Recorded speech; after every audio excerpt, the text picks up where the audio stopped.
Welcome to Building My Legacy podcast. This podcast is designed for leaders and entrepreneurs who want to leave a legacy and will provide strategies that focus upon key elements for legacy creation, determining your desired impact and its benefit, increasing your legacy's reach by engaging key stakeholders, planning, prioritizing, and executing. Here's your host, Dr. Lois So. Welcome, everybody, to today's Building My Legacy podcast. I have with me today Baden Gilmore. He has years and years of experience in marketing and in sales and has a perspective from working with companies as to what has allowed companies to work and not work. And I think so many times as businesses, we run down the digital path looking as that being our solution and hoping that there's a machine we build around it that will keep things moving for us. And Baden has been brought into companies to consistently drive business growth and build effective teams. He is currently Vice President of Sales at Ravenski. Ravenski, is that pronounced correctly? Raven CSI. Raven CSI. Okay, thank you for that correction. No. So, Baden, I really am curious because we do tend to look at the whole marketing perspective today through these digital lenses. And you've been at this, you've seen all sides of marketing. So talk a little bit about what brought you to what you're doing, and then what you're seeing in terms of trends and what's working and not working, and how you help companies. Okay. Well, I've been in sales all my life. My first job was my mom was with a company called World Book Encyclopedia, and I sold door-to-door sales encyclopedias. And then later on, I was doing telemarketing sales. And then when I moved to Southeast Asia, I was doing sales and business development for companies there, as well as in Australia. And then I came back to the United States around 97 and got involved in internet advertising. And having a background in advertising was very clear to me that was the path that advertising was going to be the way people could monetize their websites. And so it was a good time for that. So I brought some experience in terms of just getting out there and calling people that needed to be called to advertise on websites and for a number of different companies.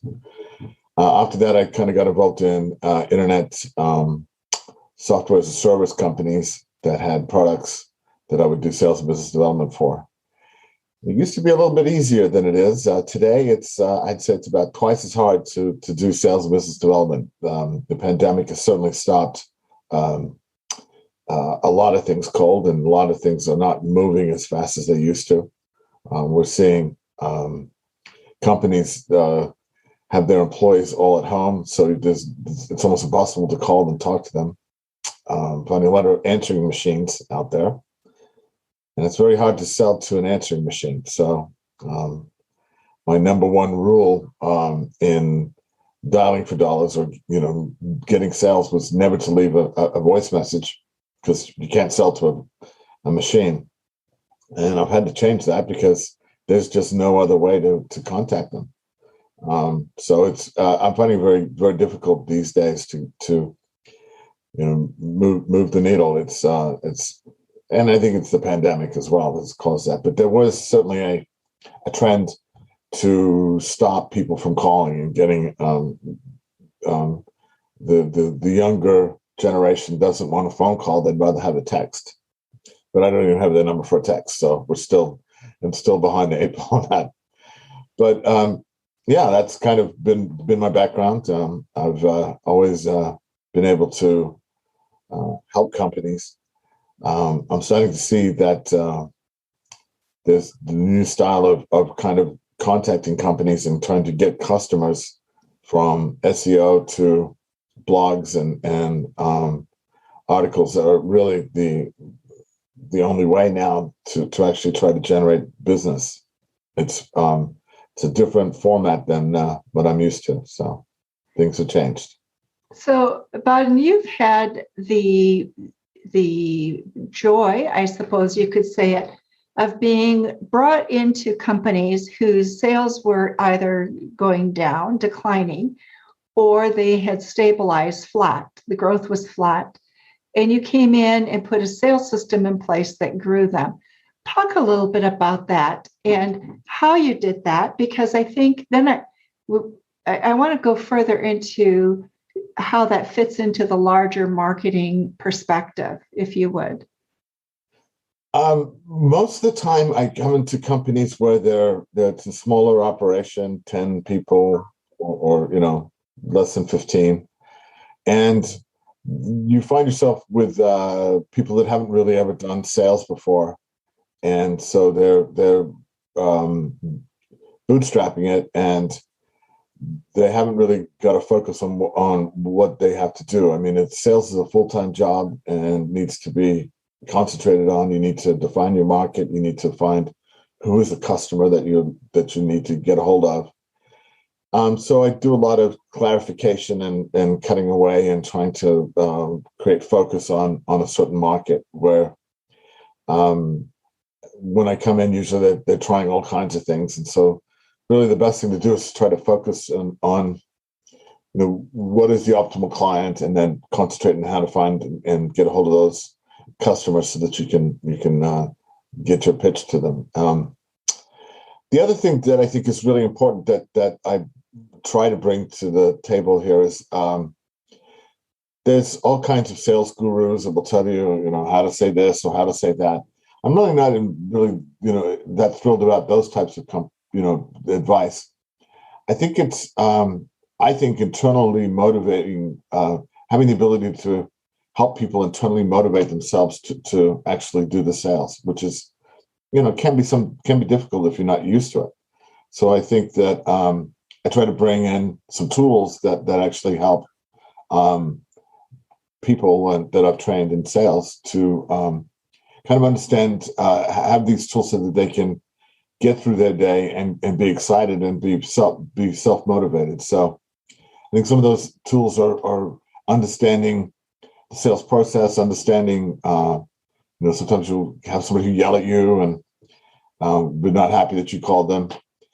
And also understanding that it's a numbers game and trying to have some of these tools that help you get through your day.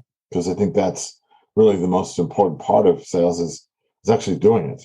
And I think that's something that people don't really concentrate on. They try to tell you about how to turn a conversation around when you're actually sales presenting. And really, it's I think the fundamentals are that really we need to motivate people and give them the tools so that they can continue to operate by themselves and understand how to handle the different kinds of pressures that you fall under in sales. So motivation is key.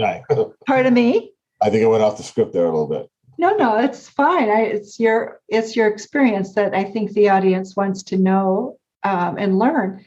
So how do you motivate yourself? That is the number one problem. I think, I look at myself and I look at my calls and what I plan to do for the day. Some days I'm really on and I do it first thing. Other days I take a look at my list and sales moves to the bottom of my page. That's not a good day. So, right. So tell me, how do you motivate yourself? Well, I think I have a couple of rules that I like to adhere to. One of the rules is I never make more than 50 calls a day. At the end of 50 calls, I stop. I'm done. If there's some days that I'm just not in the mood and I've got a filthy attitude, I don't even do it. I give myself the latitude to understand that some days are going to be good and some days are going to be bad, but you don't have two in a row. The other thing that you need to realize is that the sales are really a function of demonstrations or presentations. On the average, every 3 presentations you should get 1 sale. you do 6 presentations and you get no sales, you still got to understand that it's just the odds. And then the next 2 demonstrations or 3 demonstrations, you get 3 sales. It's really a numbers game. So if you can use in the back of your mind that this is just a numbers game, and that I've got to do my numbers. So as long as you do your numbers, don't go over 50 calls. Set yourself up for the next day at the end of the day, and motivate yourself in terms of just one call at a time. Just get one call done at a time. And when I talk about 50 phone calls, I'm talking about 50 dials. So if I've dialed the same number 3 or 4 times that day, that's four calls. So that's 4, in my opinion. So because you can kill yourself, and you've got to preserve yourself so that you can do this again tomorrow. So you set these rules up. You set up what you're going to accomplish. You don't try to overkill yourself, because you're going to be doing it again tomorrow, and then the day after that. So as long as you kind of protect yourself and try to understand where you're at. So if you're halfway through your day and you get to finish early, halfway through the working day, but you get to finish, in a couple more hours when you're done, then you got the rest of the day off. And that's a nice thing to do. So it is really one call at a time. And remember that, you're just trying to get presentations. And so another thing that you should keep in mind is that every 9 calls that you actually get a hold of somebody, you're going to get a presentation or a demonstration. So if I get a hold of 9 people, give them my pitch, I will get 1 presentation or demonstration with them. I get 3 of those, I'm going to get a sale. So if you keep in mind the numbers and have faith in the numbers, it'll make you feel a little bit better. Some other things and some other tips that I like to keep in mind is sometimes you're not feeling good about it. You're just not feeling great. So sometimes I try to turn my mind around and turn things around when I'm talking to them, that I feel I have put in my mind that I'm actually calling them to buy their product. And I put that in my thought before I actually call. And it turns the way I speak and the way I react and talk to them in a bit of a different manner. And, you enjoy it, and you have fun with it as well, too. There's an honesty about that. You're not really going to buy their product, but what you're saying is you're putting yourself in their shoes, right, to understand what their product is, what their needs are, so you can really have a more fluid conversation. Is that correct? Well, no, it's more of a mindset that you're getting yourself into. Rather than thinking that I'm calling somebody to bother them, I kind of call them and go, I'm calling to buy your product. And I'm talking to somebody that's going, that's my mindset going in. And I change it a little bit. Sometimes I don't do that. Sometimes I do it. But I think the other thing too is, you want to smile before you pick up the phone and talk to somebody, and a smile before you dial. But I think another one too is that just have fun with it. We're all doing a job. We're all having, so you might as well have some fun. So one of the things, that comes up, and I'm very lucky because of my name, but I will call and somebody will go, what's your name? And I go, well, it's Baden Gilmore. And they go, what's the last name? And I go, Gilmore, like in Happy, the movie.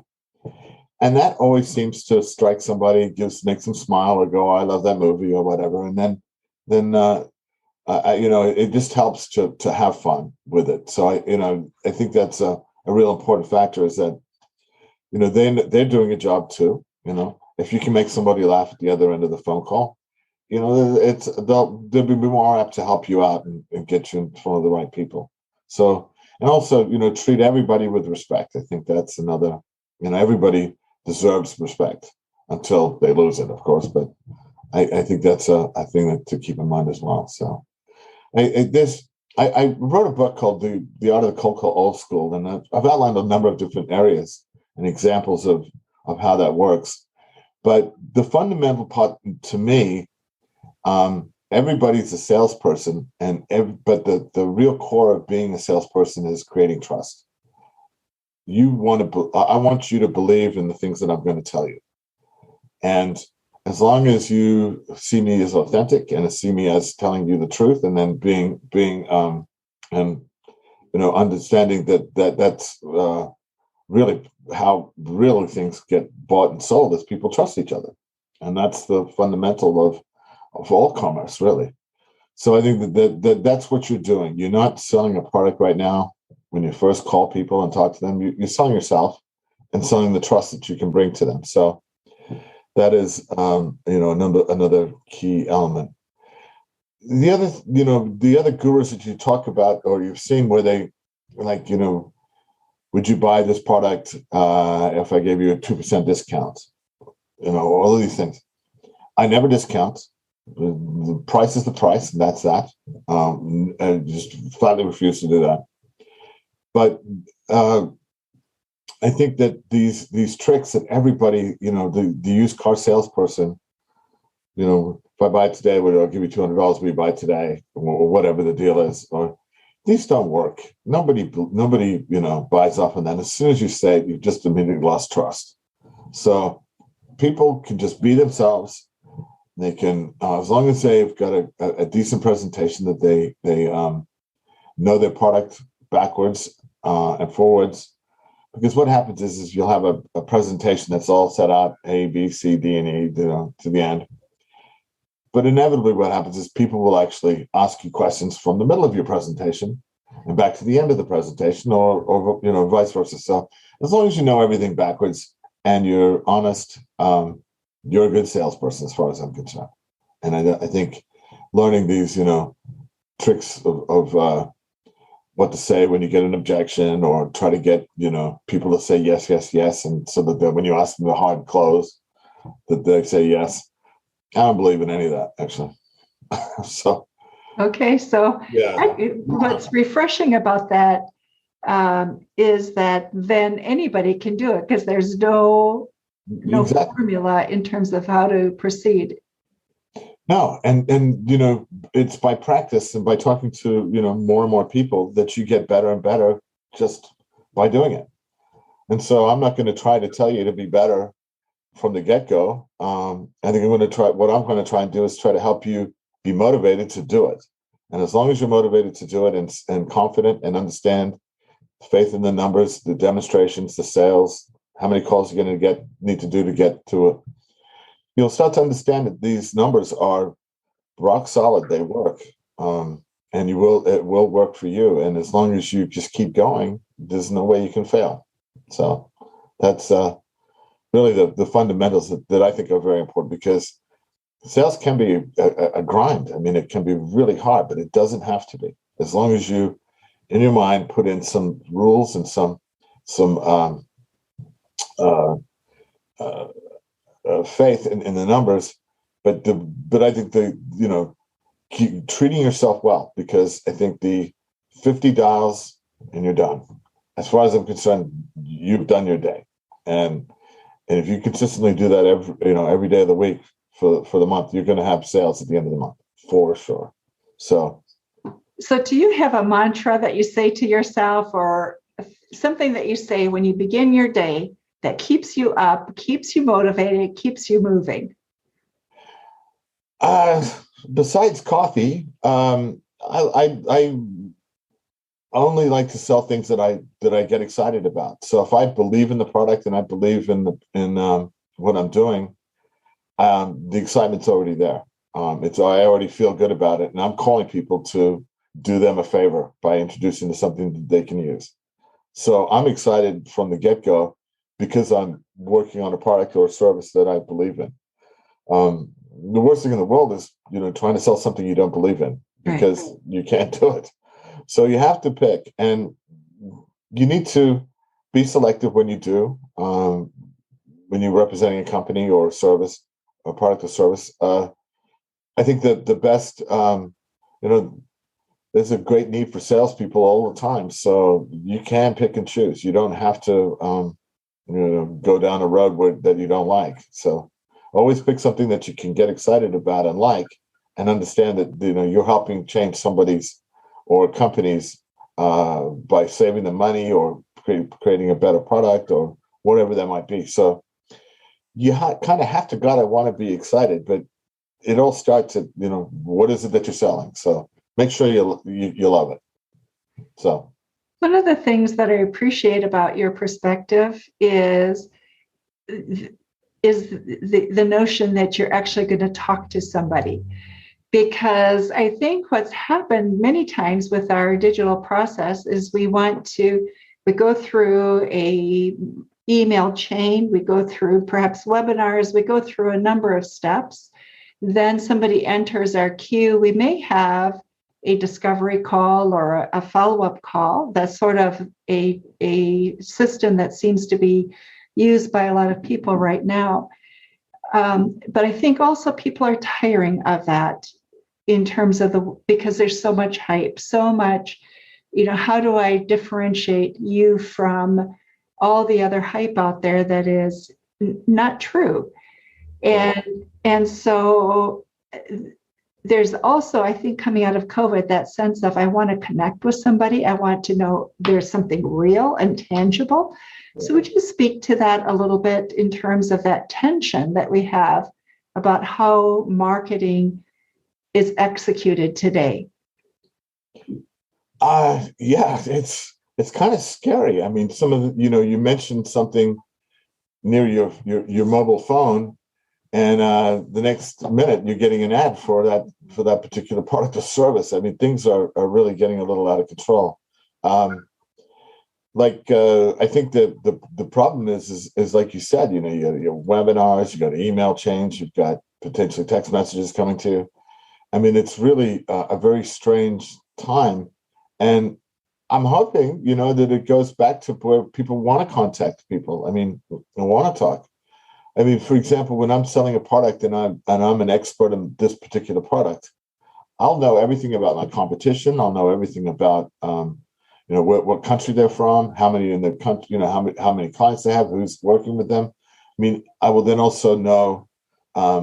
I'll subscribe to all the trade magazines, which used to be the name, but the trade websites, I guess now. But I would know that stuff cold, so that could be a fountain of information for the person I'm trying to sell to, because they're going to be confused. They're not going to know it as well as I do. And if I can, help them and go, well, if you want to do this company offers this, but it's got these problems or whatever. And hopefully I'm working for a company that's got one of the best problems, one of the best solutions actually. So, I think I hope that we go back to that. I mean, I hope we go back to people talking to them.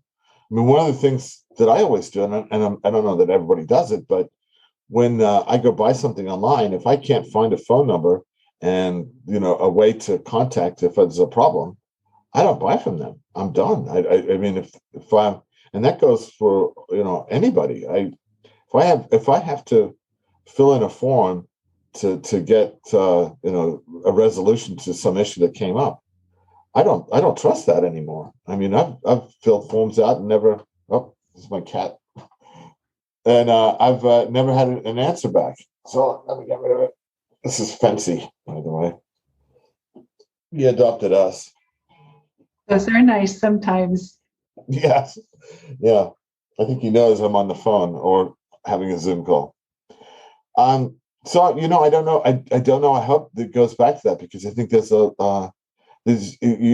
worn out. The marketing messages that you are getting hammered with are incredible. I mean, emails and, every time you're on a website, you'll see something that'll be on a news site or whatever that pertains to something you mentioned. Or, I mean, it's starting to get untrustworthy now. It's so good. So, well, and the messages tend to become the same, because one person reads what somebody else does and they go, this seems to resonate, I'll copy it. Right. And so the messages are all beginning to sound the same. I want to go back to the calls that you make. To make the calls, you have already gone through a process of sorting and finding the people you want to speak with. Yeah. Tell me a little bit about that process, if you would, please. I've done before in the past, bought lists of people with phone numbers and emails, and I've never found it to be very reliable at all. They just never seem to provide the real number. So so depending on what kind of product or service I'm selling, there's always going to be a trade website based on that. There's probably going to trade conferences based on that. So I go to those trade conferences, I download the list of attendees, and then I go through the list of sponsors, and then I compile a list, and I go through each one, who's a potential user of my product, and they'll have the name of the person. So then I will go to the website for that company, and then I will find out the phone number, and then I will call and I'll ask for that person, and I'll keep going till I get a hold of them. So I'll try in the morning, I'll try in midday, and I'll try in the afternoon. I will not stop until I talk to that person. That's a goal right there, And then if that happens, then I'll move on to the next one. And so I know that if I can talk to that person, explain to them what I have, the chances are, I believe, because I'm that excited about the product I'm selling, that they will buy it. So that's really how I mine numbers and get the right people's names, because inevitably, and then if you read the articles, there'll be somebody doing a deal with one other company or so on, who could be somebody who could be a client of yours. So I write the number down, and I follow up on that. So it's a matter of the quality of leads that we're looking for. I mean, it actually, to me, it seems that you must qualify those yourself. So the higher the quality that you're going after is something that I think is key. Now, sometimes, and this will be an interesting tip for you, because you'll probably laugh at this one, but sometimes you'll find a company and they won't provide any leadership names or numbers. So I just call the CEO, and usually the CEO's assistant will pick up. I'll never actually speak to the CEO. Have done a few times, but most of the time, and then I'll get a hold of the CEO's assistant, and then we'll ask them, I'm blah, blah, blah, blah. This is what we do. And I'm very quick and brief. And they'll say, oh, well, you need to talk to so-and-so. So then when I call so-and-so, and if I have to leave a message, this is one of the times I break my rule. I will leave a message. I'll go, so-and-so, Joanne from Mr. So-and-so, the CEO's office, said I should call you. Here's my name and number. And they always call back. So it's always a nice little way to get somebody's attention, is if you're actually going downhill with the request. So that's always been a very effective form. So I want to back up a little bit, because the research process that you're going through is tremendous, right? So to call out 50 names to call every day, how many hours of research are you putting in to get those 50 names? Well, I'm not doing 50 names per se. I'm doing 50 calls. So I'm dialing the phone 50 times. Got it. Okay. Sometimes I might call the same person 3 or 4 times. So I'm not actually talking to 50 people. But you got to remember that the quality of what I'm calling and who I'm calling are right on the money. I mean, I'm not going down a path where we're not in marketing, where we're throwing mud at the wall. We're actually, the quality of leads that I'm generating from my researchers are so on the money, and I've done this for so long that I'm not wasting their time or my time trying to reach and get a hold of them. So the research to me is really the only way to do this, because if you wanted to take the other version of this and just try to send an email out to everybody or advertise to certain people with a certain background, you're going to spend a ton of money. I mean, I've done this. I've thought, this is hard work, what I'm doing, but let's see, maybe I can make it easier. And I've never found a way to do it, till now. There hasn't been. And I've seen services, I've seen all kinds of things. So I don't, now if I was working for a company and had a huge budget and I could do that and spend, whatever amount, but people would start calling and emailing me, I would be happy. But the problem is that no company can sustain that. The cost of the cost of actually doing it per client closed is so incredibly high that it just can't be sustained. They can do it, once a quarter, or whatever, but they just can't keep it up. So the only way to consistently get sales is to be talking to qualified clients that you've pre-screened and qualified, and then calling them. So the higher quality of the people that you're talking to is key. I mean, and then with all things being equal, that your product knowledge and your knowledge of the competition is on the money as well, then the stats will ring true. Nine calls to 9 conversations will lead to 1 presentation, and then 3 of those presentations will turn into a sale. And it rings true every single time. It's never failed. And it's, all things being equal, and you have a decent presentation, and the product works, and all of these things. But yeah, at the end of the day, that's really I found to be the only way to do anything. I mean, and I would love to see I'd love to automate it and get rid of it and not have to do that. But at the end of the day, I'm looking for quality leads. I can't waste my time, and because it's a lot of work. I think I appreciate that, because I think more and more people are looking for that realness, and I appreciate what you bring with that. Our time is almost up, and so what have we not covered that should be talked about that would be useful for people to know? Well, I'd love to be able to tell you now, but I'm sure that 10 minutes after we're done, I'm sure something will come up. So, but I really can't think of anything right now.